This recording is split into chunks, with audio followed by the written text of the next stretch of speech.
اگر که مونږ تاسو لایف ته راسو که رانسو په مونږ باندې د پنجابي مهر لګېدلی ده.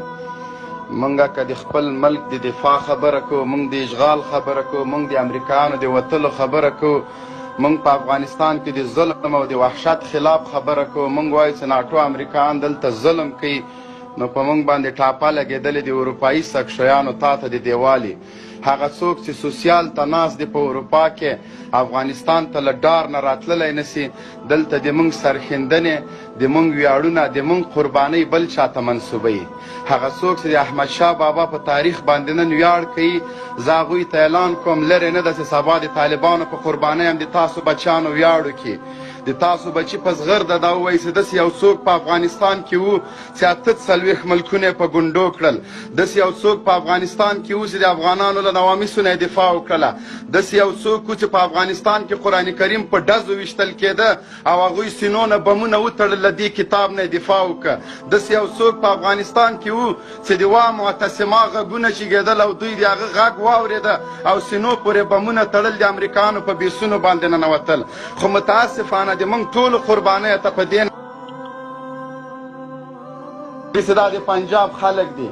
زه وایم شاباس دی که د پنجاب خلک دي که د هر چا خلک دي، تاسو باید ټیکري په سر کې بنګړي واچوئ چې پنجابیان د ارګ دروازو ته در رسېدل.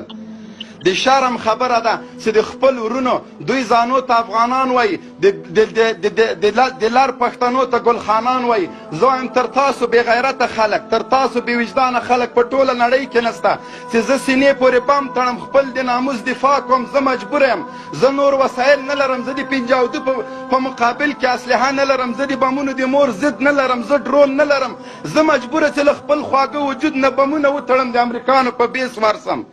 زه چې خپل د وجود په غوښو باندې دفاع کوم، زه پنجابی یم. ته چې د اروپایانو سوسیالو ته ناست یې، ته افغانه یې.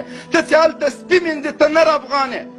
زه چې خپل وطن کې په خپل خاوره کې خپل له ناموس نه دفاع کوم، د دې ایمانو په باندې غرو ته جګ سوی یم، خپل بچي مې پرېښي، کور مې پرېښی ده. شپه او ورځ په کلي کې جای نه لرم، په کور کې جای نه لرم، په جومات کې جای نه لرم. په خپل وطن کې دغه امریکایان راغلي، مونږ یې له کوره لرې کړي یو، مونږ یې مسافر کړي یو. دوی ته د ما د کور اجازه چا ورکړې؟ د ما دروازې ماتوي امریکایان، د ما په بام باندې راخیږي، د ما انګړ ته امریکایان شین سترګې ځناور راکوزېږي. دا اجازه امریکایانو ته چا ورکړې ده؟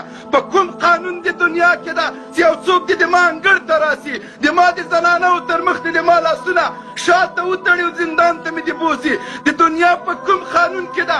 زه دغه ډیموکراتانو ته وایم، زه دغه د اروپا ټولو خلکو